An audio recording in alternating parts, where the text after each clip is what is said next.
နဘငါကိုချဲထွက်မှာကျွန်တော်ချဲကနန်းထိုးဖို့ကျွန်တော်တကွက်ပေးထားခဲ့မယ်ကျွန်တော်ကလန်နာဆိုင်ရတွက်လို့ရတယ်ချဲကနန်းတကွက်ကိုကျွန်တော်ပေးထားခဲ့မယ်ကိုရှိုင်းရဲ့မိသားစုဝင်တွေပေါက်စေခြင်းလို့ရားသေးခြင်းလို့ကျွန်တော်တွက်လို့ရတယ်ကျွန်တော်ချဲကနန်းတကွက်ကျွန်တော်ပေးထားခဲ့မယ်ကျွန်တော်ရဲ့ channel လေးကို subscribe မနေရသေးရင် subscribe လေးတစ်ယောက်ချက်ကိုနှိပ်ပြအောင်နှိပ်ထား like လက်မလေးမနေရသေးရဲ့ကိုမကြီး like လက်မလေးတစ်ယောက်ချက်ကိုနှိပ်ပြအောင်နှိပ်ထားကျွန်တော် chicken ထိုးရမယ့်တစ်ခွက်ကိုကျွန်တော်ပြောပြထားခဲ့မယ်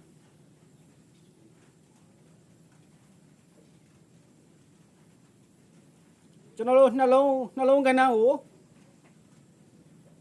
ပေါက်ပေးနဲ့ပေါက်ပေး1000နဲ့ကျွန်တော်ပေးတယ်ပတ်တိလုံးမတစ်လုံးနဲ့ကဏ္ဍအောက်ကွက်2ကွက်ထိုးခြင်းတော့ဖုန်းခေါ်လိုက်ဖုန်းခေါ်ရမယ်ဖုန်းနံပါတ်ကျွန်တော်တစ်ခါပြောပြထားခဲ့မယ်39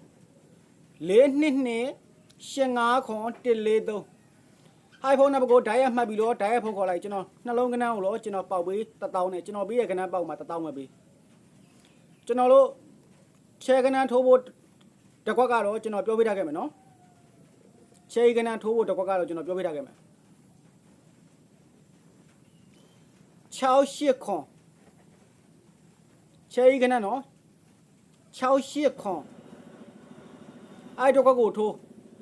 main ကွက်ကတော့အရာလား main ကွက်နော်အရန်ကွက်ကတော့6ခွန်5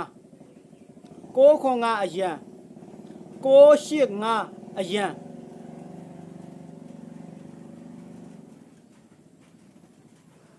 68ခွန်က main ကွက်